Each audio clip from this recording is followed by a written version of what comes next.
Les élections... La question vous fait marrer? Oui, bien sûr. Ah, mais pourquoi? Non, vous savez, on est descendu tellement bas que... Ah bon? Oui, tellement bas que ce n'est pas la peine de parler de l'organisation. Et tellement bas, parce que vous voyez... on organise les élections au Bénin depuis 1991, pour ceux qui ne le savent pas. Et depuis 1991, on a organisé, le minimum qu'on a organisé, c'est une vingtaine d'élections. Ensuite, celui qui est à la tête de la commission électorale nationale et puis tout le reste, vous le savez bien, organisé maintenant combien d'élections? Je crois 3 ou ce sera sa 4e, non, sa 3e élection. Et donc quand on organise une élection, quand on prétend être en train de faire des choses pour le développement, comme le gouvernement de Talon veut nous faire croire. Lorsque vous avez fait quelque chose une fois, la seconde fois, vous faites mieux. La 3e fois, vous faites encore mieux. Il n'y a aucune excuse à prétendre qu'on a cumulé ou bien couplé les élections. On a déjà organisé des élections couplées ici au Bénin. J'ai comme l'impression que mon ami Antoine a perdu un peu la mémoire parce que les élections des chefs de village de 2008, donc des chefs de village et des conseillers, enfin les élections municipales, bien sûr, je vais dire. Élections communales et locales ont été couplées. Voilà. Et donc, c'est en fait, avec lorsque vous savez Pascal Todinou comme président de la Sénat. Absolument. Et donc, lorsque vous savez faire une chose, même si on ne l'a jamais fait, lorsque vous savez faire une chose ou qu'on ajoute une autre chose, tout ce qui change, c'est en fait le nombre. Et quand le nombre change, il y a tout un moment, la Sénat a eu, que je sache, la Sénat a eu depuis 2023 pour préparer les élections que nous avons, auxquelles nous avons participé. Docteur Paul Maréouissou, mais ça reste une œuvre humaine. Vous savez, ce qui fait que nous sommes sous-développés et que nous le serons encore longtemps, c'est ces expressions-là. Ah bon? Oui, mais écoutez, les autres cherchent. On dit qu'une œuvre humaine n'est jamais parfaite, mais les autres cherchent toujours à être parfaits. La preuve, ils vont sur la Lune. Ils vont sur la Lune. Sinon, ils vont rester ici et dire un homme ne peut jamais aller sur la Lune. Et ils vont toujours se donner des excuses pour dire ce qui est mauvais. On va toujours se donner des excuses pour dire ça. Moi, je crois que sincèrement, il faut arrêter de nous faire croire que dans notre pays, il y a enfin, ce qui est clair, c'est que ceux qui ont organisé les élections sont incompétents. Il faut le reconnaître. Donc pour vous, c'est qu'il y a eu des imperfections qui ne sont pas excusables. Pas du tout excusable, alors, mais pas du tout. Après tant d'élections organisées au Bénin, ce n'est pas concevable qu'on ait un retard pour commencer une élection, un retard de plus de 7 heures, 8 heures. D'accord. Je voudrais qu'on suive ensemble le président de la Commission électorale nationale autonome au sujet de l'organisation de ces élections. Là, il en a parlé hier, avant d'annoncer les résultats. Sakalafia. Comme l'exige la complexité de cette opération d'une telle envergure, quelques défis logistiques mineurs ont été relevés ça et là. Toutefois, grâce à la réactivité de nos équipes déployées sur le terrain, ces incidents ont été promptement maîtrisés et n'ont altéré en rien la régularité, la transparence et la sincérité du scrutin. À cet effet, je tiens à adresser une mention particulière au gouvernement de la République et à son chef, ainsi qu'à l'ensemble des institutions républicaines. Leur engagement sans faille dans l'exercice de leurs fonctions régaliennes a été le socle de la réussite de ce processus. Au nom de la Sénat et à mon nom propre, je salue le civisme exceptionnel de chaque électeur. Votre sens de la responsabilité est le plus bel hommage rendu à notre démocratie. Je rends également un hommage hommage mérité à nos forces de défense et de sécurité. Leur professionnalisme et leur vigilance ont garanti une sécurisation absolue du territoire, permettant à chaque Béninois et à chaque Béninoise de voter en toute quiétude. Mes remerciements s'étendent aux observateurs nationaux comme internationaux, ainsi qu'à toutes les parties prenantes. Leurs regards impartiaux et leurs témoignages précieux viennent consolider la crédibilité internationale de notre système électoral. Enfin, je salue la presse nationale et les médias en ligne. Par votre traitement équitable et votre professionnalisme remarquable, vous avez été les sentinelles éclairées de ce scrutin. Voilà, à présent, le président de la Commission électorale nationale autonome, Saka Lafia. Nous restons avec vous, Paul-Marie Ressou. Vous l'avez suivi. Réaction? Oui, mais écoutez, vous avez vu, mais la Sénat a pris l'habitude maintenant de nous dire mineurs pour tout ce qu'ils font de mauvais, de médiocre. Vous mais tout n'est pas médiocre, Paul-Marie Ressou. Écoutez, moi, j'apprécie les choses telles que je les vois. Et vous pouvez apprécier ça autrement. Vous les voyez toutes médiocres, c'est ça? J'ai dit que la Sénat a pris l'habitude de nous dire maintenant tout ce qu'il fait de médiocre, tout ce qu'il fait de médiocre, qualifier tout ce qu'il fait de médiocre de mineur. La faute était mineure, ça a permis qu'on ait un Parlement monocolore. Maintenant, c'est encore autre chose qui est mineur, logistique, afin de rater logistique qui sont encore mineurs, qui nous amènent à... Ça n'a pourtant pas entaché la régularité du vote. Écoutez, quand vous avez dit aux électeurs, sortez à 8h, venez, et lorsque vous n'êtes pas sortis, vous faites entorse au processus. Vous faites entorse. Vous pouvez pas avoir 8 heures de retard, 7 heures de retard, et nous dire que ce n'est rien. Vous voyez, c'est ça ce que je dis, c'est ça qui fait le nid même de notre sous-développement. Il n'a pas dit que ce n'est rien, il dit que c'est négligeable. Il dit, oui, mais ce qui est négligeable, c'est rien. D'accord. Ce qui est négligeable, c'est rien. Pour nous, justement, c'est là la différence entre lui et nous. Lui, il est dans un rôle où il est payé pour ce qu'il fait.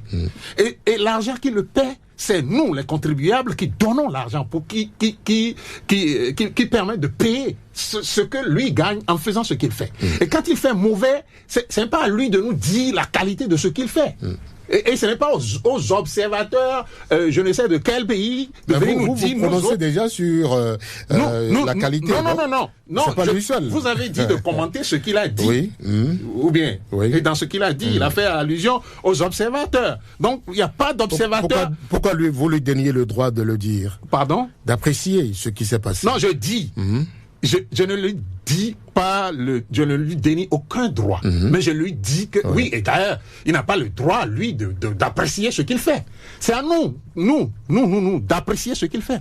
Parce que c'est nous qui payons le salaire qu'il perçoit en faisant ce qu'il fait.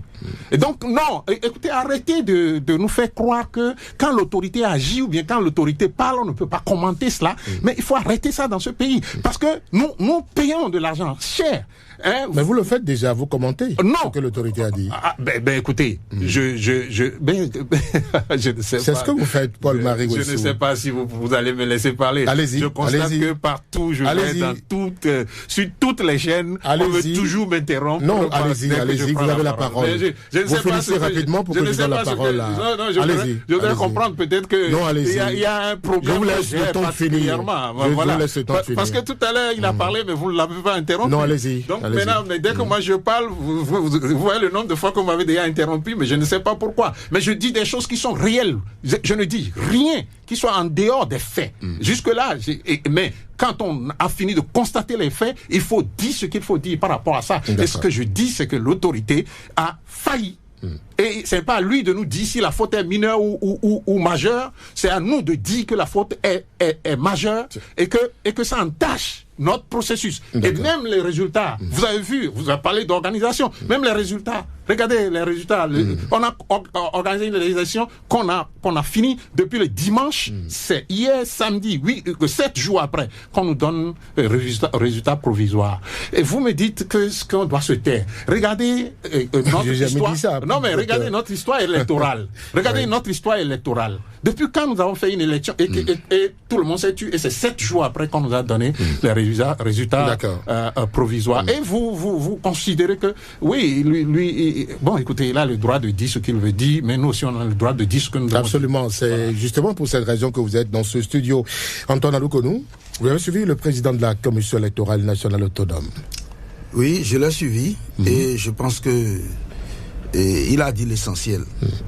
Comme je l'ai dit, c'est un travail humain et il n'est pas exclu que dans ce travail-là, il y a quelques écueils. C'est un travail humain. Maintenant, si le scrutin se déroule, est-ce qu'il faut quel est le degré de gravité qui permet d'invalider un scrutin? Je ne pense pas que les éléments, les quelques écueils, et j'ai parlé du retard, c'est vrai, le retard, mais pourtant, ça a fait les 10 heures d'horloge. Ça veut dire que même si quelqu'un était... Moi, par exemple, j'étais allé dans mon centre de vote aux environs de 8h à 9h pour voter et aucun matériel, aucun dispositif n'était là. Mais j'étais revenu à midi et j'ai voté. D'accord, ça veut dire que si on maintient les 10 heures d'horloge et que le citoyen qui veut voter est conscient de l'acte qu'est le vote, de ce que voter, c'est exprimer sa part de souveraineté, les 10 heures d'horloge étant respectées, le citoyen a encore le temps de revenir pour voter. Je ne dis pas cela pour dire que le retard est tolérable, le retard c'est excusable. Mais je dis que cet élément à lui seul ne suffit pas pour invalider le scrutin. Donc, et le président de la Sénat même a fait observer que tout n'est pas rose, mais dans l'ensemble, ce qu'on a observé comme défaillance n'est pas de nature, c'est-à-dire suffisant pour pouvoir invalider le scrutin.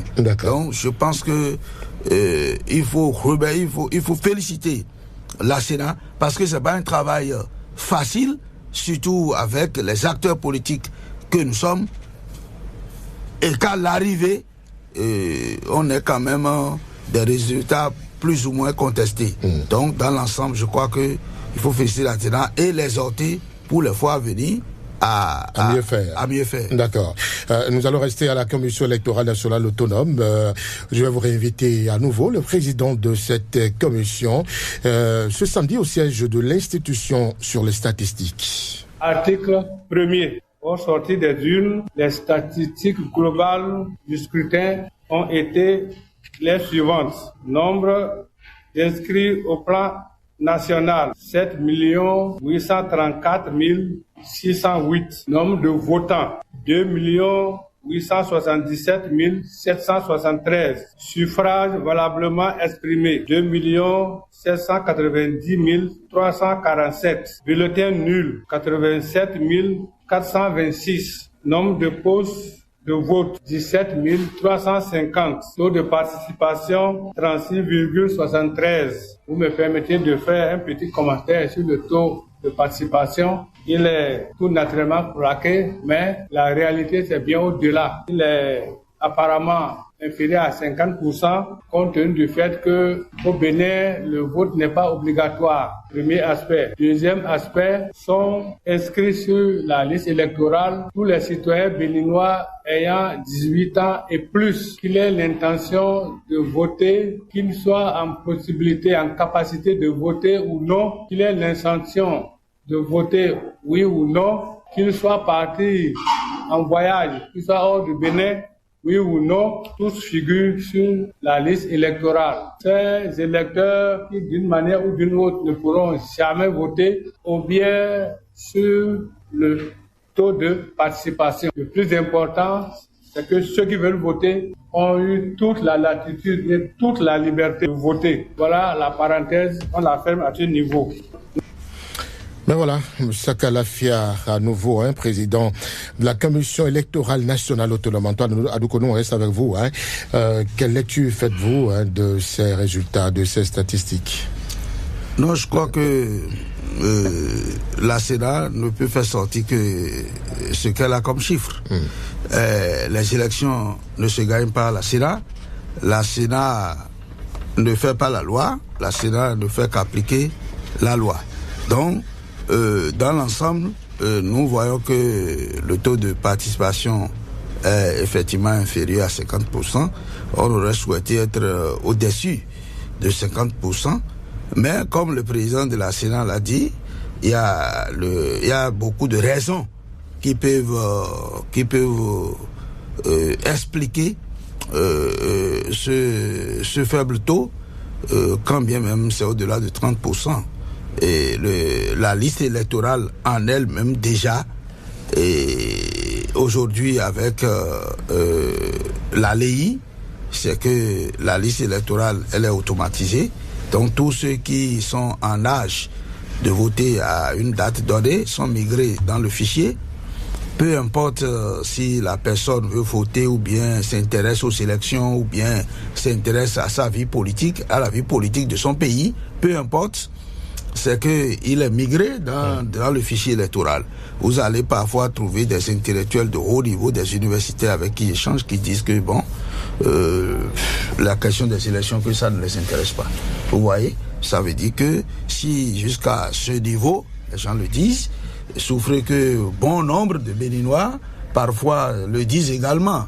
Et tous ceux-là sont sur la liste électorale. Et le taux de participation est fait en rapport du nombre de votants sur l'effectif global du fichier électoral. Donc, c'est déjà quelque chose qui peut déjà porter un frein au taux de participation. Le président de la Sénat l'a su dit. Deuxième aspect, c'est que évidemment les gens ne sont pas tenus d'aller voter puisque le législateur n'a pas voté une loi pour obliger les gens, comme ça se fait il y a dans d'autres pays, le vote est obligatoire. Le vote est une obligation. Obligation sous peine d'amende, d'impôts, en tout cas sous peine de mesures répressives. D'accord? Ce n'est pas encore le cas ici.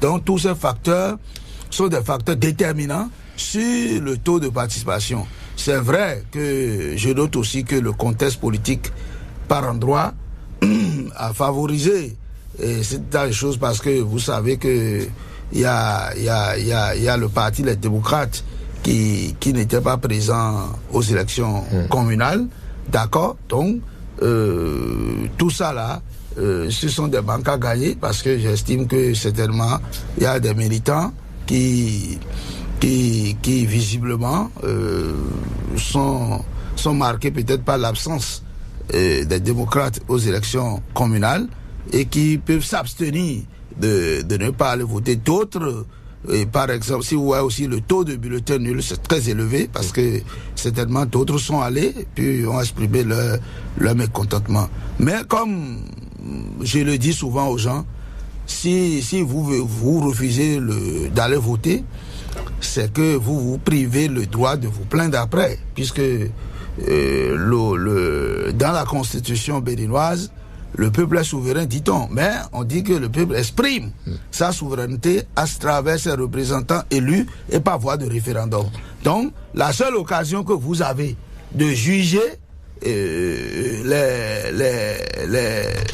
vos mandats, ceux à qui vous avez remis en tant que titulaire du pouvoir. C'est d'exprimer ce vote-là. Voilà, c'est le seul moment. Après ça, là, la suite ne vous concerne pas trop. Vous subissez. Vous subissez, puisque le mandat des députés, par exemple, n'est pas impératif. Donc, dès que le député est à l'Assemblée nationale, il représente la nation tout entière et il exerce son mandat sans impératif. Donc, c'est le moment précis d'agir qui est de voter. Et l'autre chose que les gens ne comprennent pas, je suis en train de préparer un fichier que je vais mettre sur les réseaux sociaux, comment on calcule les sièges, la répartition, tout ça là, pour que les gens comprennent que une seule voix peut créer un député, comme une seule voix peut faire échouer un député. Un député, d'accord. Votre appréciation, docteur Paul-Marie Ressou, sur ces statistiques-là, que vient dénoncer le président de la Sénat? Oui, mais écoutez, vous voyez, c'est ce que nous disons. Il y a quelque part que les gens sont gênés. Gêné pourquoi? Gêné parce que vous savez, un président de la commission électorale vient, il présente les résultats, il s'en va. Pourquoi il doit aller commenter le chiffre, le taux de participation? qui lui demande de participer, ou bien ça fait partie aussi de ses prérogatives, de commenter les taux de participation. Vous voyez, donc ils sont gênés et cela se voit. Mais pourquoi ça vous gêne, vous, qu'il commente? Oui, mais ça me gêne. C'est pas de sa prérogative. Regardez, rappelez-vous, il est dans une fonction publique. Il incarne une autorité publique. Et que les Béninois le retiennent. Les autorités publiques sont encadrées par la loi. Leur comportement, ce qu'ils doivent dire, ce qu'ils doivent faire, tout est encadré par la loi.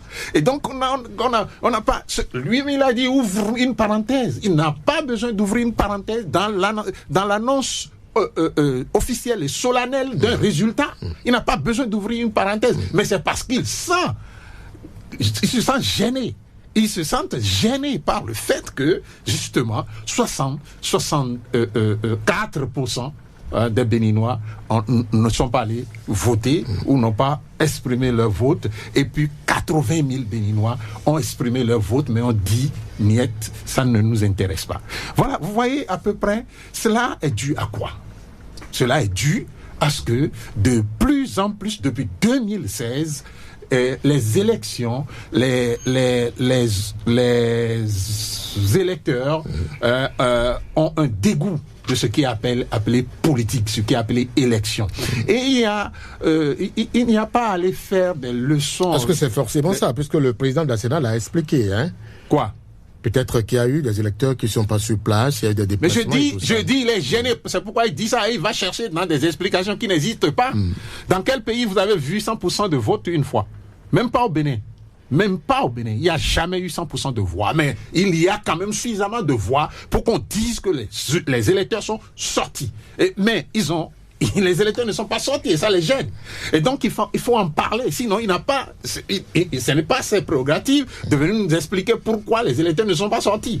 Et l'explication qu'il donne même ne tient pas parce que on a vu toute la campagne qui a été faite depuis la période préélectorale jusqu'à la période électorale. Toute la campagne qui a été faite contre la participation des électeurs. Et cette campagne, c'est dans les faits. Campagne contre la participation des électeurs. Bien sûr, l'exclusion de tel parti. L'exclusion de tel parti ou de tel autre parti. Qui exclut? Les violences. Qui exclut? Les violences dans les violences dans les raisons des exclusions ont été énoncées, c'est clair. Des documents peut-être insuffisants, tout ça, qui exclut? Vous indexez qui, Dr Paul-Marie Rousseau? Est-ce que j'ai appelé le nom de quelqu'un? Mais vous parlez d'exclusion. Le résultat, c'est ça. Je l'appelle exclusion. Et je dis, le résultat, moi, je n'ai pas appelé le nom de quelqu'un. Mais vous irez chercher qui a exclu, qui n'a pas exclu. Mais le résultat, c'est qu'on a exclu quelqu'un. Quand la loi, le code électoral a été voté, le premier débat, il est là, Antoine. On a fait des débats sur le vote dès le lendemain du vote de ce code-là, ou bien du code révisé. Nous avons fait des débats et nous, on a tenu la position que ce code-là, c'est pour exclure. Donc, on nous a qualifié de tous les noms d'oiseaux. Aujourd'hui, le résultat est là, nous pouvons tous le constater. Et nous irons vers les résultats même des élections. Vous allez constater, nous avons dit que on veut créer un type de société. On nous a tout dit, on a dit non, on nous a traité encore de tous les noms d'oiseaux. Le résultat est là, ce type de société est là maintenant. Donc, nous, on ne dit pas des choses en l'air. Nous disons des choses en tenant compte du fait que vous ne pouvez pas mettre, par exemple, du maïs dans le sol et récolter de l'igname. Ce n'est pas possible. Merci. Donc, il est important que les uns et les autres comprennent l'abstention ou le taux d'abstention est dû à la désaffection des électeurs. Et la désaffection, elle vient de beaucoup de choses. Elle vient de ce qu'il a appelé la campagne. Et la campagne, c'est bien sûr les exclusions, mais c'est aussi ce qu'on a vécu au niveau du parti Les Démocrates, qui d'ailleurs, vous voyez ce que devient la scène politique. Des gens peuvent être dans un parti politique comme ça, trahir une cause de façon aussi flagrante que ça et se retrouver sur une autre liste. Et c'est ces listes-là qui sont maintenant des listes qu'on a élues à l'Assemblée nationale. Mais il faut le dire, 64% des Béninois n'ont pas élu cette Assemblée. Vous-même avez dit qu'il n'y a jamais de 100% sous un sel. Vous l'avez dit? Mais pas 64%. Merci. Je voudrais rappeler aux amis auditeurs qui n'ont pas voté. Je voudrais rappeler aux amis auditeurs qui suivent actuellement sur Radio Cotonou, la voix des Cotonois, franc-parler. Nous recevons Antoine Adou-Kono, acteur politique, membre fondateur du BR, Dr Paul-Marie Ressou, docteur en études africaines, théoricien de la gouvernance d'État, expert en analyse des politiques publiques. Et comme je le disais à l'entame, seuls les partis politiques UPA et BR, selon les chiffres avancés par le président de la commission, ont levé les 109 sièges de la prochaine législature. Le PR a obtenu 60 sièges, dont 44 ordinaires, 6 pour les femmes. Le BR, 49 sièges, 41 ordinaires et 8 pour les femmes. Le PR s'en sort avec 36,73%.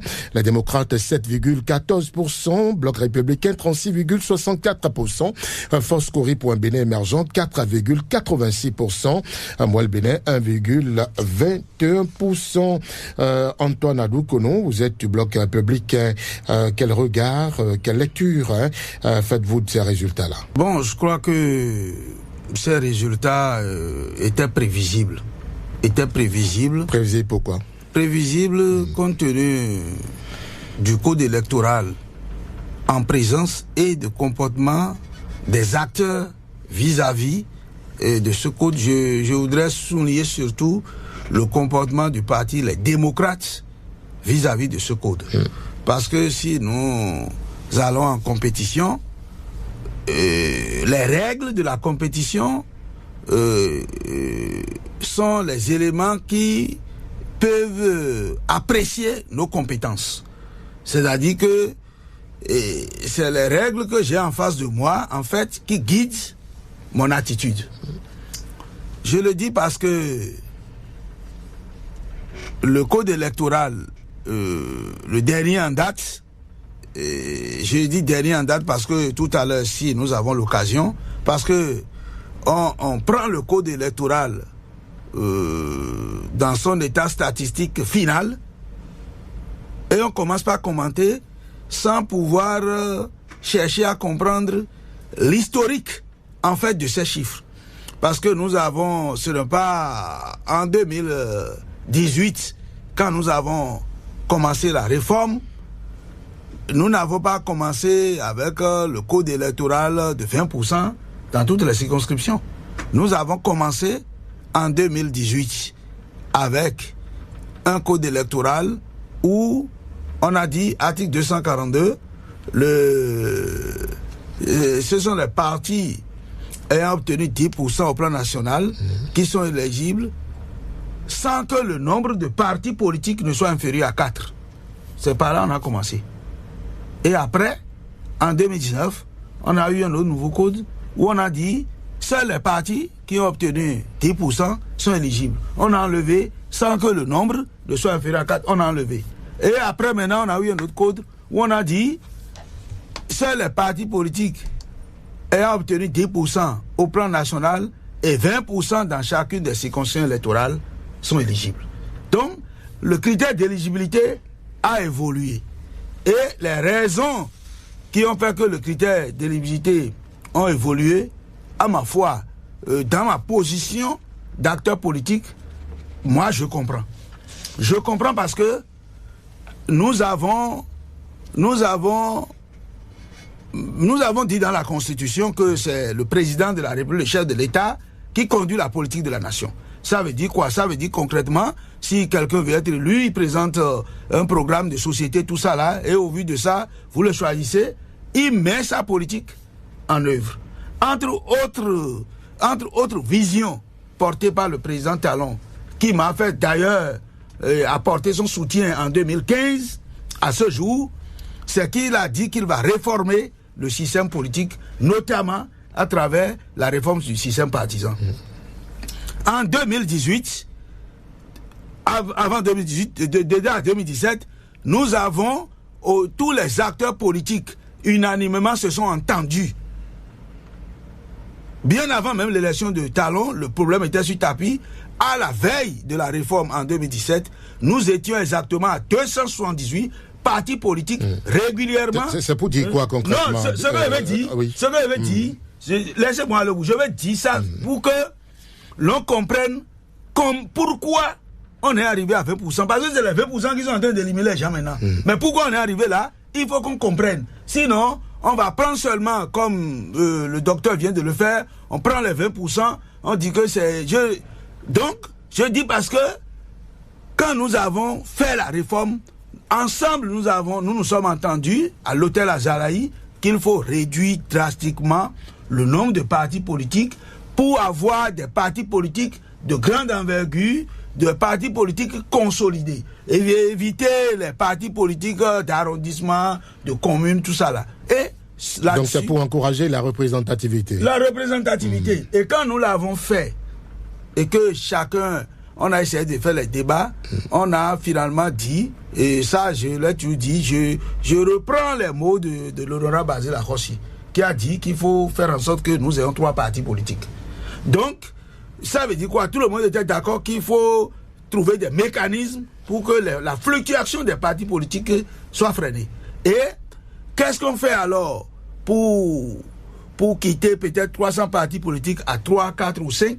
Il faut trouver des mécanismes. D'où le premier seuil de 10% dont je vous ai parlé, sans que le nombre de partis ne soit inférieur à 4. Puisqu'il y avait visiblement près de 4 à 5 tendances en présence. Puisque au demeurant, il faut comprendre que le code électoral est les lois électorales, comme le dit Alexis de Tocqueville, sont les plus controversées du monde. C'est-à-dire le code électoral, c'est ça qui permet de gérer la compétition électorale. Donc ceux qui sont majoritaires d'une manière ou d'une autre élaborent les tests en leur faveur. Ce n'est pas propre au Bénin.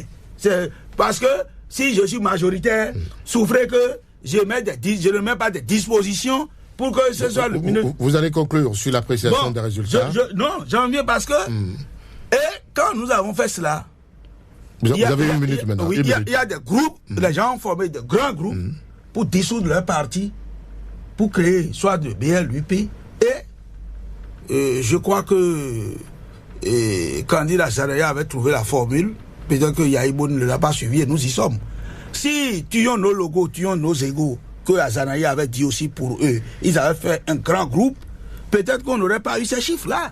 Donc, au fur et à mesure que ceux qui ont refusé de se regrouper cherchent des moyens pour dominer ceux qui se sont regroupés, les autres n'accepteront pas. Ils mettront toujours des dispositions pour les obliger au regroupement. C'est ça qui a fait que nous avons eu ces chiffres-là. Cela voudra dire quoi? Cela voudra dire que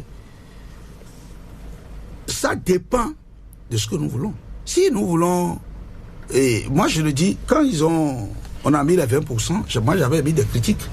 J'avais dit, il fallait dire 20%, et quand quelqu'un a 20% dans une circonscription, il lève des sièges. Quand il n'en a pas, bon, il n'en lève pas. Mais comme c'est les acteurs qui sont au Parlement et qui sont en train de voter les lois, nous ne pouvons rien. Maintenant, le vrai problème qu'on ne dit pas, pourquoi les démocrates ont refusé de faire l'accord? Puisque le législateur, en prévoyant 20% dans chacune des circonscriptions électorales, est bien conscient de la difficulté que il sera difficile à un parti politique à lui seul. Il a prévu cette condition d'accord de gouvernance. On va suivre. Voilà, on va suivre Dr Paul-Marie Ressou. Pourquoi ils ont refusé d'aller en accord? Moi, je voulais savoir concrètement qu'est-ce que quand les démocrates font accord là. Il y a des partis qui sont allés en accord qui ne sont pas représentés aujourd'hui au Parlement. Non, parce qu'il faut avoir d'abord 10% au plan national avant que l'accord ne vous prenne en compte. Docteur Paul-Marie Ressou, quelle lecture faites-vous de ces résultats? On constate que l'UPA et le BR seuls tirent leur épingle du jeu. Comment l'expliquez-vous? Non, moi je vais déjà commencer par les partis comme FCBE. Et j'avais déjà dit que c'est un phénomène en voie de disparition. On m'a appelé là encore de tous les noms d'oiseaux. Et ils sont allés aux élections en 2023.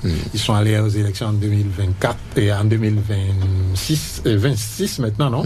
Oui, et ils peuvent conclure et déduire eux-mêmes la réalité de leur poids politique sur l'échiquier. Vous parlez Ils sont maintenus, je parle d'FCB. D'FCB. Jusque-là.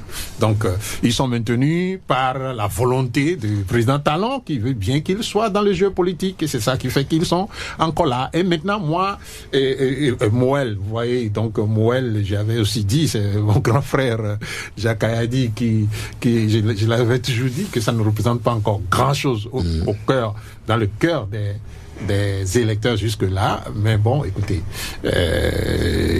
j'espère qu'il va tirer, il va, là je parle à mon grand frère Jacques Ayadi, il va tirer les conséquences donc de ce scrutin pour se donner une base de partis politiques parce qu'il n'en a pas encore dans notre pays. Jusque-là, il n'y a pas de partis politiques dans notre pays. Il y a des clubs. Il n'y a pas de partis politiques dans notre pays. Bon, écoutez, ce qu'on appelle mais ceux qui sont allés aux élections, comment vous les appelez? Bon, ce qu'on appelle partis politiques a des critères, a des façons de fonctionner, a tout un ensemble de choses. Je vais vous donner un exemple très, très simple, parce que c'est vous qui les appelez partis politiques. Vous les appelez comme ça. Moi, je ne les appelle pas comme ça.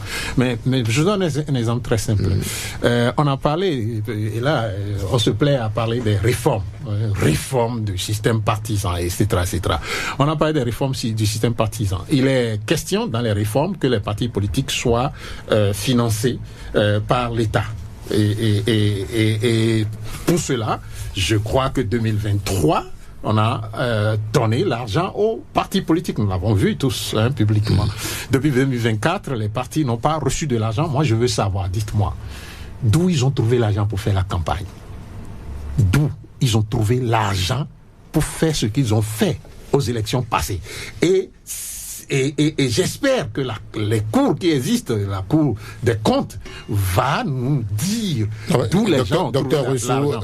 Ce qui nous intéresse ici, c'est l'appréciation des résultats. On va peut-être parler des finances plus tard. À une autre émission. Bon, je voudrais être d'accord avec vous, mais vous ne voyez pas la connexion entre tout cet ensemble de choses. Moi, je suis un Béninois et moi, je suis un contribuable. Et donc, moi, de ma position, je vois un lien entre toutes les choses. D'où vient l'argent pour que les partis politiques fassent campagne électorale pour aller aux élections. Alors qu'il n'y a pas eu de financement, c'est ce que vous dites. Et ça, nous avons l'État, nous avons la loi, c'est l'État même qui a fait, je vais dire, le groupe qui est au pouvoir, qui a pris la loi pour dire on va financer les partis politiques. On ne les finance pas. Mais d'où ils ont trouvé l'argent? Donc, il faut vraiment qu'au Bénin, on se pose les vraies questions. Et qu'on cesse de faire dans la comédie. Il y a peut-être la cotisation des membres outre les financements. Ce qui est clair, les résultats que vous avez respectent exactement les projections du président de la République. C'est-à-dire? Oui, mais qui a dit qu'il faut la disparition d'opposition, qu'il faut qu'on fasse ensemble un groupe. Non, mais c'est pas que lui. Il y a des acteurs de l'opposition qui soutiennent également qu'on réduise au Bénin les partis politiques. Non. Nous ne disons pas la même chose. Vous dites réduction des partis politiques. Je voudrais mieux comprendre. Et si vous voulez que je rentre dans le long débat qu'il a fait sur la réduction des partis politiques, je vais y aller et vous démontrer que on peut réduire les partis politiques de 1000 manières, Et ce n'est pas la question de réduction de partis politiques qui a donné les résultats que nous avons là. Et ce n'est pas non plus, mais c'est la volonté du président de la République exprimée devant les jeunes. Au palais de la République, qu'il faut effacer les frontières entre les partis politiques et donc qu'on aille vers le parti unique, un État à parti unique. C'est ça qui, en réalité, se traduit dans les fautes que vous avez là, puisque nous avons un Parlement monocolore. Vous êtes d'avis, Antoine Adoukonou, avec... Oui. Non, mais écoutez, je ne sais pas. Vous voyez, moi, je me tais quand il parle. Allez-y. Et vous vous taisez aussi quand il parle. Vous allez finir, dès que moi, je prends la parole... Puisque l'émission tient dans un créneau horaire. On va désormais chronométrer. Je le fais vous déjà. Laisse la parole, donnez-lui la parole. Et on va chronométrer. Je vous laisse. Et on va voir combien de temps il fait, combien de temps je fais. Youssou, je vous laisse le temps de finir. Voilà, non, sincèrement, il faut que ça se comprenne, quoi, parce que moi, je commence à être agacé par le fait que je viens sur un plateau et tout le temps, bon, je peux pas parler. Je vous laisse le temps de finir. Je suis étouffé, quoi. Je vous laisse le temps de finir. Et j'accepte quand même les invitations. Et j'ai déjà dit en 2026, j'ai tellement de choses à faire que, franchement, en 2026, si je dois être comme ça, étouffé tout le temps, je veux plus aller sur les non, c'est pour mieux comprendre. Ça m'apporte pas grand-chose. Allez-y maintenant. Moi, j'en fais un devoir pour éclairer le peuple béninois, parce que après tout, quand la pluie cessera, on dira, est-ce qu'il y a eu quand même des gens là qui ont parlé? Oui, on trouvera qu'il y a eu des gens qui ont parlé. Quand la pluie a cessé, on trouvera qu'il y a eu des gens qui ont parlé en leur temps. Et ce que moi, je suis fier de tout ce que j'ai dit depuis que j'ai commencé à intervenir dans les médias en tant que consultant. Je suis intervenu dans les médias 13 ans durant en tant que journaliste, mais maintenant en tant que consultant, je suis fier de ce que je dis parce que je vois les choses se réaliser. Ce que je dis est que les gens contestent, disent n'importe quoi, racontent du n'importe quoi pour dire, contredire là. Moi, je vois les choses se réaliser. On a parlé d'exclusion. L'exclusion a été là. Nous avons parlé de parti unique, du système chinois qu'on veut installer ici. On a vu ça se réaliser dans le Parlement et les résultats que vous avez là, les résultats font que nous sommes partis encore à un Parlement monocolore. On a déjà fait l'expérience une fois, on a vu comment c'est doux. Et donc il faut repartir à ça. Et désormais éliminer... Comment c'est doux, dites-vous? Éliminer complètement les ongles à l'opposition. Et donc... Pourquoi éliminer? Pourquoi l'éliminer? On leur a donné la latitude de participer aux élections. Non, vous permettez que je prenne la réaction de monsieur Adoukonou sur votre position. Je voudrais quand même ne pas penser que vous êtes aussi naïf que ça. Excusez-moi. Je ne le suis pas. Comme ça. Mais monsieur Adoukonou, vous l'avez suivi? Je l'ai bien suivi. Et je voudrais d'abord dire que je ne suis pas là pour défendre un parlement monocolore entre griffes, puisque je ne sais pas, un parlement c'est un parlement, d'accord? La question également de l'opposition, c'est un comportement. Si aujourd'hui Béa dit je suis devenu opposant au régime qui va venir, ça veut dire qu'on a de l'opposition au parlement. Vous comprenez? Ou bien si un autre président est là maintenant que l'UPR dit que bon, nous on se rend dans l'opposition, c'est qu'on a de l'opposition au Parlement. Donc, non, ce que je dis, c'est...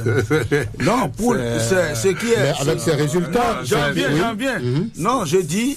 Il faut m'excuser, mais c'est ce qu'on appelle la banalisation. C'est vous qui l'interrompez maintenant. Voilà, bien sûr, il faut que je le fasse une fois. Ça mérite qu'on interrompe, parce que c'est ce qu'on appelle la banalisation du mal, ça. Ce que l'UPR dise, désormais, moi je suis opposant, quand même, ça. On va lui permettre d'aller au bout de ces idées. Oui, mais on ne fera pas de la politique fiction. Je dis que la question de l'opposition ou d'appartenance à la mouvance est une position stratégique, temporaire, et que tout peut varier. Et c'est pourquoi je dis, dans cette variation, il n'est pas exclu qu'un parti qui est au Parlement aujourd'hui et qui appartient à la majorité présidentielle, pour des raisons, demain, il est possible qu'il devienne un opposant à un régime donné. La preuve, nous avons eu les démocrates qui sont des opposants au Parlement, oui ou non. Mais l'acte de Sodinou n'a rien à voir avec la position d'un opposant. Si je comprends bien ce qu'il dit. D'accord? Les députés, les 5 députés qui ont rejoint Sodinou pour aller s'associer aux autres pour réviser la Constitution là. C'est opposant ça. Mais ils sont opposants à l'Assemblée d'Iton, non? C'est pourquoi je dis que c'est l'opposition là, c'est un comportement. Ce n'est pas des titres qu'on donne pour dire c'est muable. C'est muable. C'est pas des titres qu'on donne pour dire que voici les opposants, voici les mouvanciers. D'accord. Ceci étant, pour le moment, l'UP et le BR sont au Parlement et ils soutiennent tous l'action du gouvernement. Donc on peut dire que pour le moment, il n'y a pas d'opposition à l'instant précis au régime actuel au Parlement. Et je ne suis pas venu pour soutenir une situation pareille. Mais supposons que les démocrates avaient fait accord puisqu'ils ont eu 16% au plan national. D'accord? S'ils avaient fait un accord parlementaire, c'est sûr qu'ils n'auront pas 0 député. Ça veut dire quoi? Ça veut dire que ce que nous avons comme résultat là est le fait aussi par endroit le comportement des démocrates. Si M. Sodinou n'avait pas eu ce comportement, et que, puisque une élection, c'est toute une philosophie, c'est tout un ensemble de choses, hein. Ce n'est pas le jour où on va, mais non. Lorsque les démocrates n'ont pas de candidat à l'élection présidentielle, du point de vue politique, c'est un grand coup pour eux. Parce que ceux qui sont leurs sympathisants, ceux qui sont leurs militants, voient leur avenir politique s'assombrir. Et ils peuvent changer de position. On va prendre les auditeurs dans un point de... Oui. Lorsque les démocrates, d'une manière ou d'une autre, n'ont pas pu réunir tous les dossiers qu'il faut aux élections communales et qui sont éliminés de ce fait, et que les élections communales ont une liaison avec l'élection, la désignation des chefs quartiers et de village, des chefs de quartier de village, ça a un effet sur l'électorat des démocrates. Donc, ce que nous avons aujourd'hui n'est pas que le fait du code. Il y a beaucoup d'éléments qui ont contribué à ce qu'aujourd'hui, les démocrates, avec 16%... Il n'y a rien d'autre... ne soit pas représenté à l'Assemblée. Il n'y a rien d'autre qui ait contribué au résultat que nous avons. Il y a une volonté exprimée dans les lois votées et mise en œuvre de façon rigoureuse pour obtenir le résultat que nous avons. On n'a rien inventé pour justifier cela. Qu'est-ce que vous voulez inventer maintenant? Si vous dédouanez à 100% les démocrates, vous allez toujours contribuer à leur échec. Parce que lorsque quelqu'un échoue... Quel dédouanement on fait à leur chose là? Vous dites que c'est seulement... Vous dites seulement que c'est le code électoral. Non. Mais Sodinou là, qu'est-ce que vous dites de ça? Non. Sodinou là, c'est code électoral. Je ne dédouane pas les... Sodinou, c'est pas code électoral. Vous dites qu'il y a des comportements qui ont contribué. Même, je crois que même les démocrates eux-mêmes ne seront pas dans votre posture. Moi, j'échange avec beaucoup de... D'accord. Vous permettez, on va recevoir... Ils ont aussi... On va recevoir les auditeurs qui souhaiteraient intervenir dans cette émission dans une poignée de secondes. Mais très rapidement, vous êtes du BR. Comment expliquez-vous cette percée du BR par rapport à la dernière législature? Je voudrais également que vous nous dites pourquoi Moël Béné et l'opposition FCBE démocrate n'ont-elles pas mieux performé? Rapidement. Non, vous savez... pour FCBE, Moël Béné, comme je vous l'ai dit, telles que les dispositions sont prises, les partis politiques qui ne sont pas consolidés, puisque quand on parle de l'UP, de BR, c'est plus de 100 et quelques partis politiques. Donc pour vous, c'est qu'il faut rester ensemble pour mieux agir. Pour agir, il faut faire un grand groupe pour agir. Et la percée du BR? Non, la percée du BR, je pense que... Et d'abord, je voudrais, si vous me le permettez, très rapidement.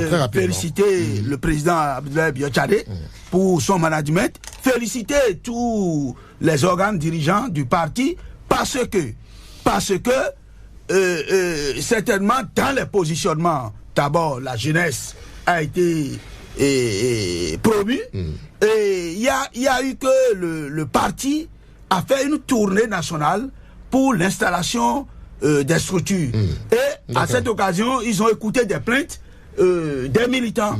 Et en conséquence, ils ont changé les choses. Le BR n'a pas pu être la première force politique. Mais nous avons fait... Il a manqué de stratégie. Nous avons fait un grand bond. Nous avons quitté 28 pour 49. Mais vous n'êtes pas la première force. Est-ce que vous avez manqué de stratégie? Non, ça va venir. Ça va venir. Merci.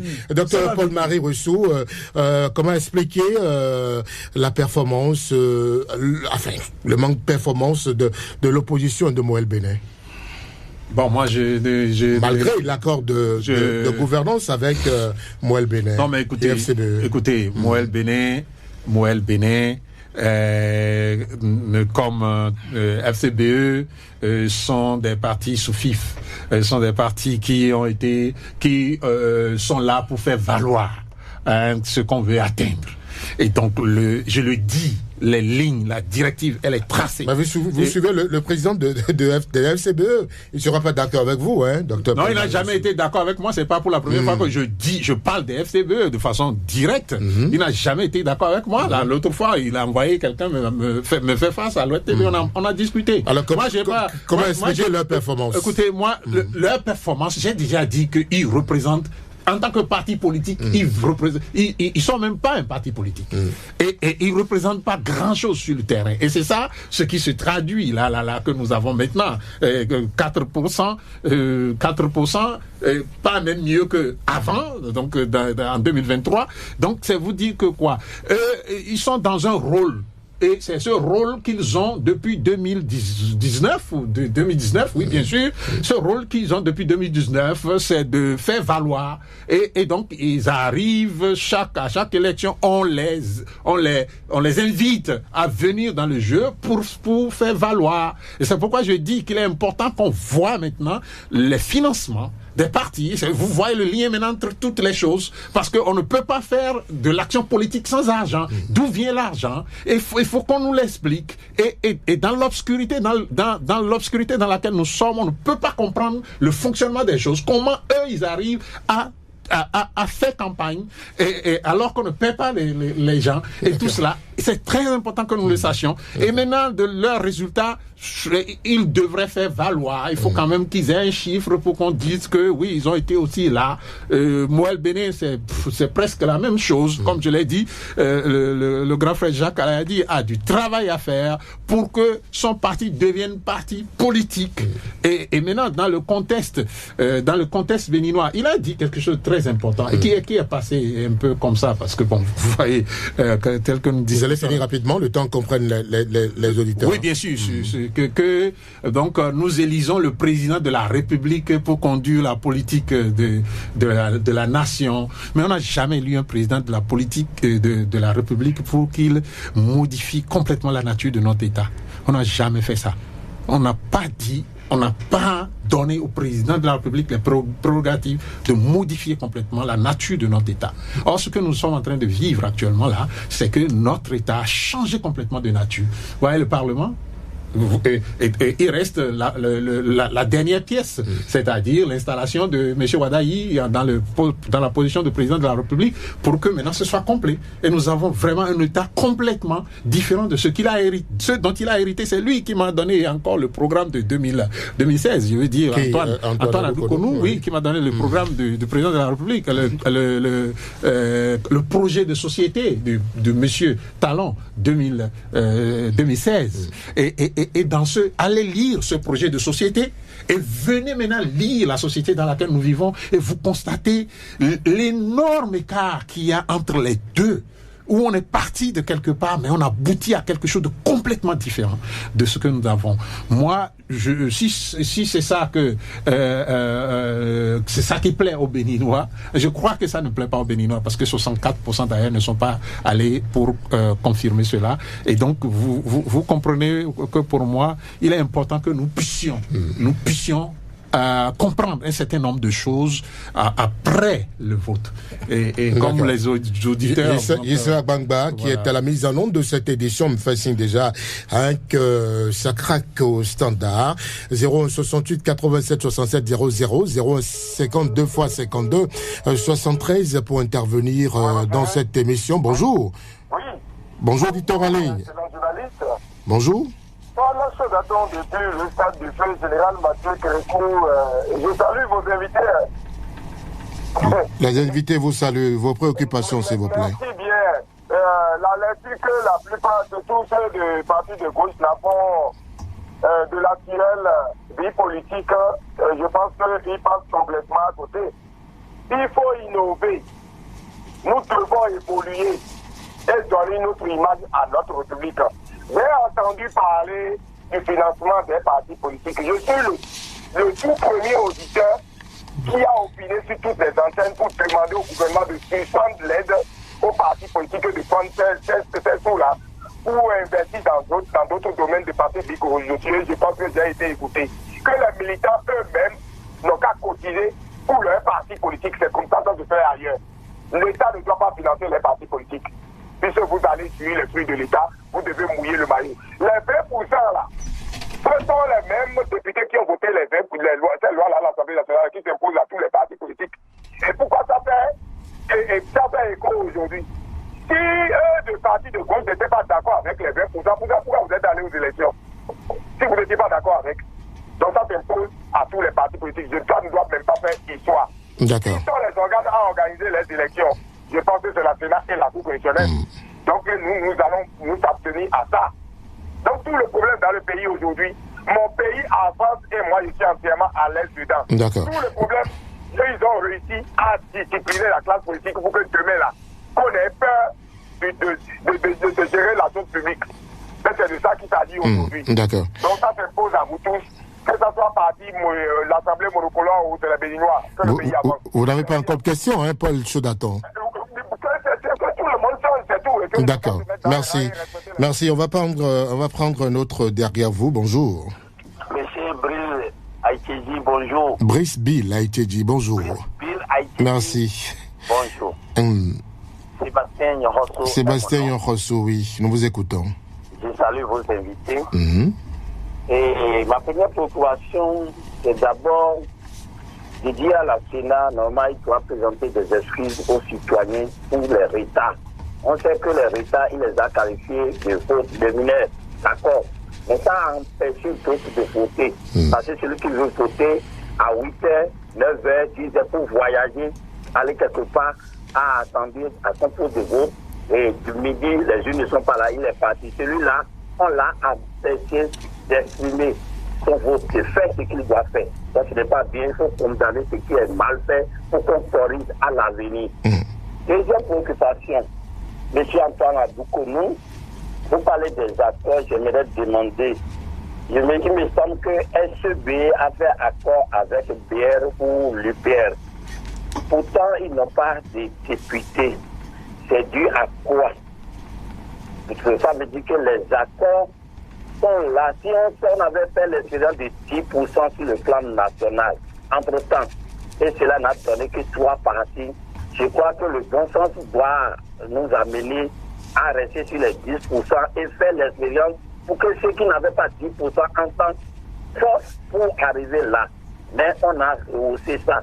Est-ce que cela, ce n'est pas quelque chose qui n'est pas mal pensé, c'est mon avis. Deuxième chose, SEB va toujours aux élections présidentielles. Voilà, chaque fois quand il va aux élections législatives, il ne trouve pas de députés. Est-ce qu'avec les 4%, il va aller aux élections présidentielles ou il va décider d'avance pour nous économiser les sous de ces élections?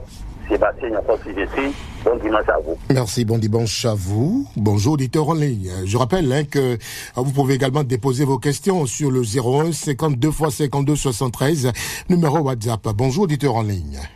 Bonjour, monsieur le journaliste. Bonjour, à qui avons l'honneur? Idrissoul Ziami de Koumaya. Nous vous écoutons. Merci. Je remercie vos deux invités. Si c'était bien organisé, nous ne serons pas en train de se discuter là aujourd'hui. Nous avons relevé beaucoup d'erreurs. Ailleurs, ces erreurs ont provoqué des troubles à l'ordre public. Cette mauvaise lecture nous pousse à lui donner une mauvaise note et un carton rouge. Je dis, un carton rouge aux organisateurs, de la tête jusqu'aux pieds. Pourquoi ne pas envoyer la veille les matériels à temps? À quand l'honnêteté des élections au Bénin? Quand est-ce que nous aurons l'habitude d'enlever les mauvais grains du livret pour éviter le non-respect de nos semblables, pour qu'ils ne soient pas frustrés? Vous avez parlé de la réduction des partis. En réduisant les partis, ceux qui seront à la rade vont se retrouver comment? Parce que dans chaque parti, il y a toujours des chevaux partants. Comment écarter ces chevaux partants? Comment les laisser? Parce que dans chaque parti aujourd'hui, quand il faut supprimer, il faut faire ceci, il faut faire cela. Les gens qui cherchent à être ou bien à se faire hisser vont se retrouver comment? C'est comme ça, parce que c'est une lutte que nous menons dans chaque parti. Entre toi, je vais m'asseoir. Vos préoccupations, s'il vous plaît. C'est ça que je suis en train de dire. Comment ceux-là vont se retrouver après? Parce que ce n'est pas normal. Nous parlons de cotisation. Dans des partis, il faut cotiser de l'argent. Il ne faut pas attendre l'argent de l'État. Parce que quand l'État met de l'argent au profit de ces partis, les gens deviennent des saprofites et ils s'enrichissent sur le dos de l'État. C'est pourquoi nous avons dit que c'est les partis politiques eux-mêmes, avec leurs membres, qui doivent cotiser de l'argent pour aller aux élections. D'accord. Je vous remercie. C'est nous qui vous remercions. Nous la reprenons pour recevoir notre intervenant. Bonjour. Bonjour, auditeur en ligne. Pas d'intervenant maintenant. On revient en studio. Le temps de prendre un dernier. Vous avez suivi les auditeurs Dr Ouessou, Monsieur Chaudaton. Vous les avez suivis. Paul Chaudaton qui parle d'innover, il faut évoluer maintenant. Sébastien Yonrossou qui réclame des excuses des organisateurs, également celui qui l'a suivi. Bon, allez-y. Je ne sais pas, moi. Je ne sais pas. Vous permettez qu'on prenne un autre très rapidement. Bonjour. Oui, bonjour, monsieur le journaliste. Oui, bienvenue, monsieur Franc-Parler. Oui, mon nom est Hugues Gapovi, je vous appelle depuis Résier. Vous êtes en direct. Monsieur le journaliste, merci beaucoup pour l'émission. Mais je pense que vous avez faussé un peu l'émission. Vous voudrez bien diminuer le volume de votre récepteur, s'il vous plaît. Allô? Nous vous écoutons. Oui, je pense que ce matin, je ne suis pas en train de vous sentir sur l'émission. Pourquoi? Parce que, apparemment, vous avez faussé l'émission, vous en tant que journaliste. C'est Hugues Gapovi qui le dit. Pourquoi? Expliquez-vous, ouais. L'émission que vous faites est suivie par le peuple béninois, que nous sommes. Et nous, en tant que peuple béninois, nous sommes leaders d'opinion. Je précise bien le mot. Nous sommes leaders d'opinion. Et l'émission, quand vous posez des questions à vos invités, à un certain moment donné, vous les coupez et vous recevez les invités. Mais c'est ce que nous faisons, non, monsieur Akovi? Allez-y. Je vous en prie. Ça a été difficile de couper vos invités. Je ne suis pas content de l'émission. Agréable journée à vous. Merci, c'est votre avis. On le respecte.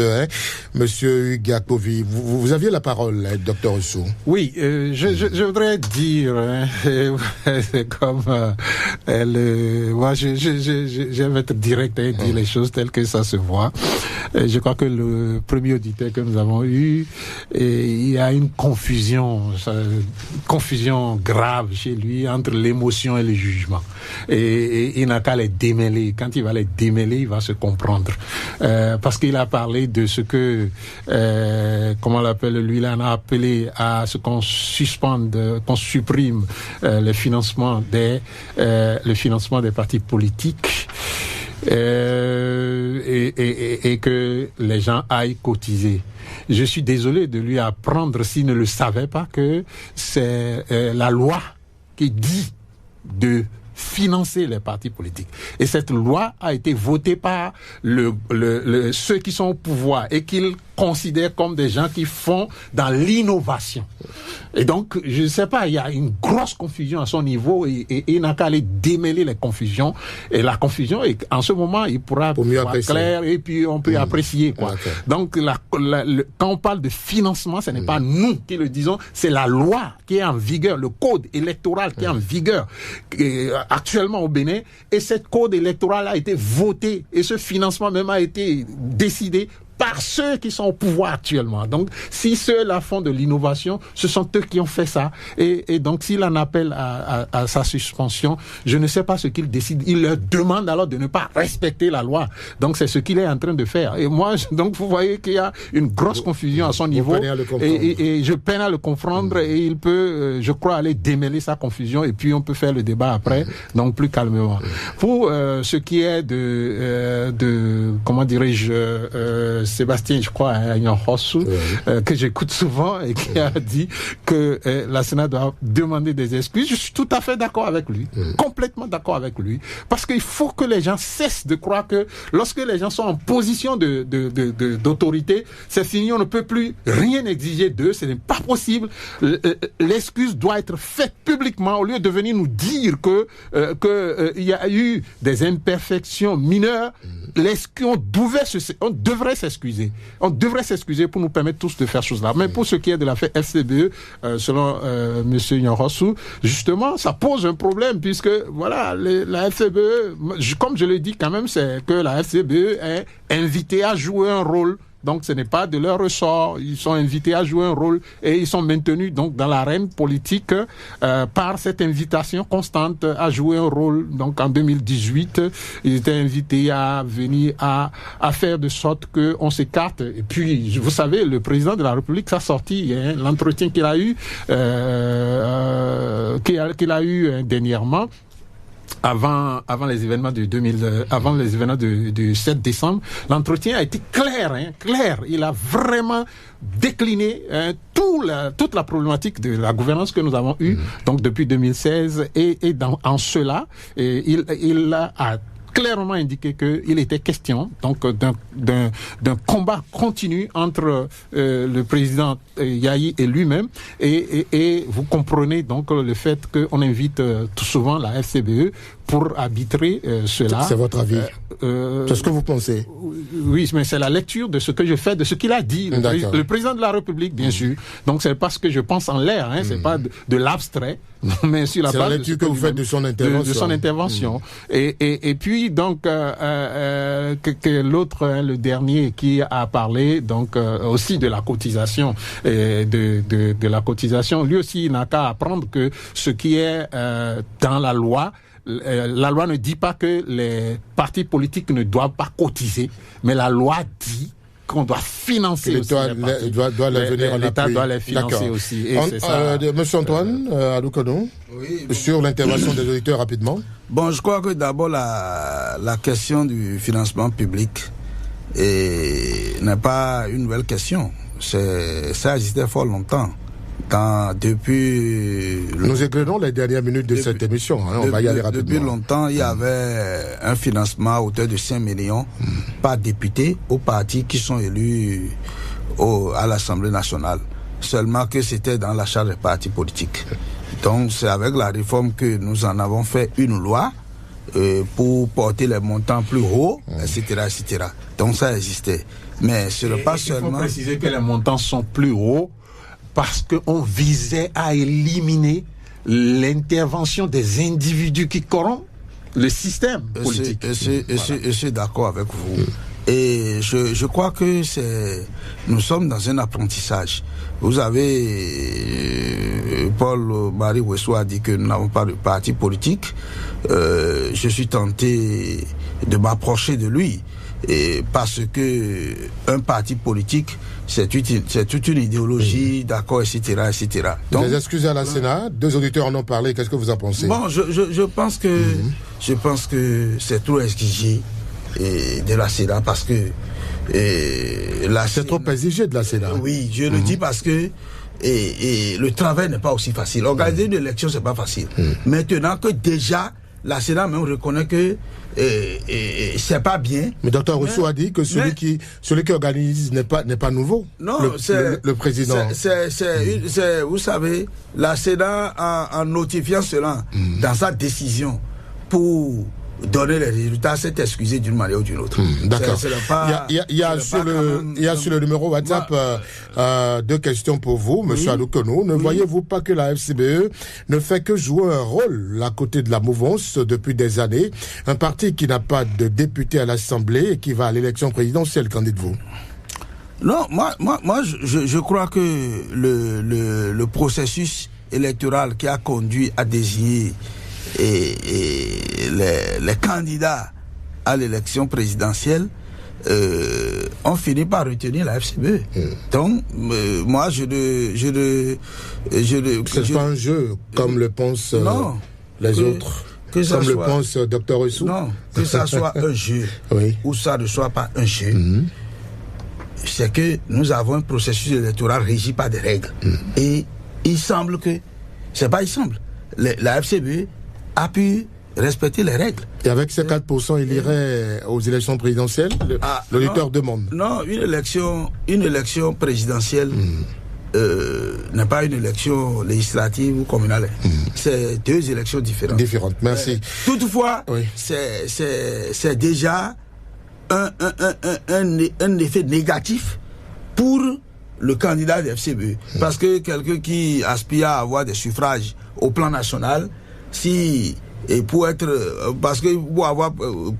élu, il faut avoir plus de 50%, et que vous n'êtes pas arrivé même à avoir 5%, c'est déjà un grand retard, c'est un problème pour le parti. Et tout le monde savait aussi que le challenge au Wada, il s'est gagné d'avance. Tout le monde le sait. Ce n'est pas le taux là même qui est venu expliquer quelque chose. On sait que... Mais on le saura davantage dans les urnes. Voilà.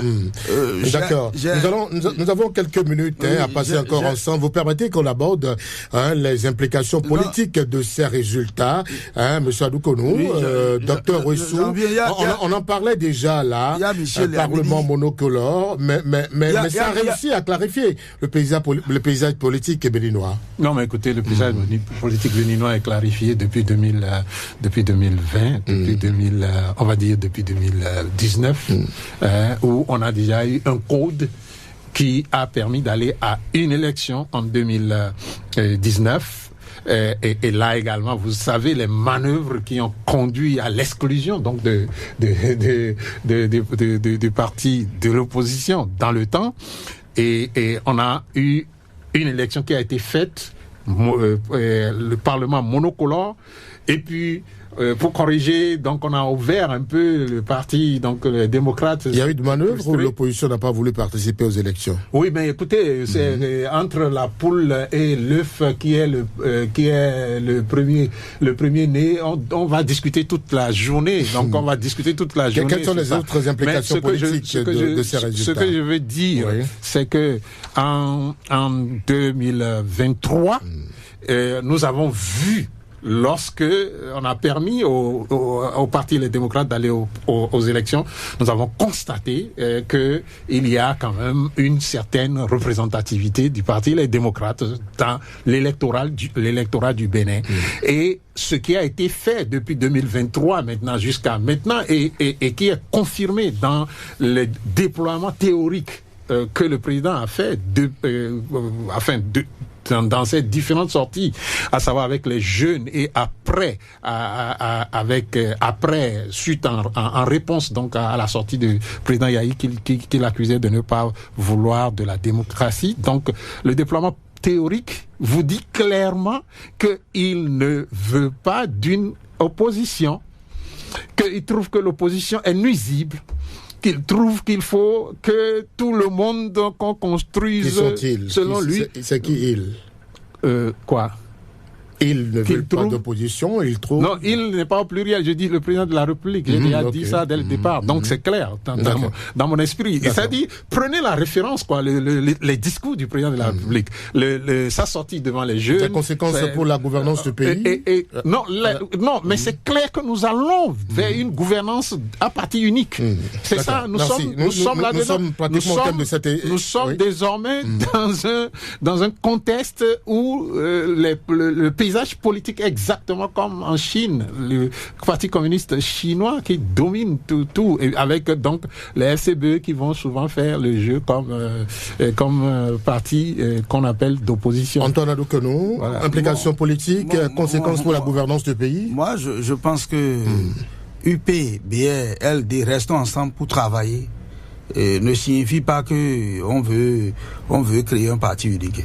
ce que le président dit. Ça signifie quoi? Oui, ce que le président dit, c'est que il a dit, il est dans l'action politique du pays et il est avec tous les gens de UP, de BR, même des démocrates, tout ça là, et il voit qu'en réalité, il n'y a pas une idéologie en fait qui les divise.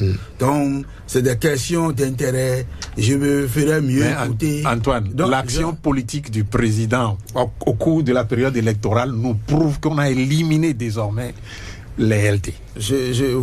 Donc, c'est vous qui coupez chaque fois maintenant. Non, mais c'est ce que vous dites. Non, ce que le président juste une minute. Ce que le président dit, c'est ça que j'explique. Oui. En fait, en flagrante contradiction avec ce qui est. Quand on dit UPBR, tout ça là, c'est qu'il n'y a aucune idéologie. Donc, c'est toujours les intérêts. Les gens pensent que si je suis BR, je serai mieux écouté que si je suis UPR, si je suis LD, etc. Donc, c'est pourquoi le président Talon dit, bon, comme tout le monde finalement, c'est pour le développement du pays. On a une minute. On peut rester ensemble. Vous permettez de... Donc, on que peut... je vous demande quel avenir pour l'opposition?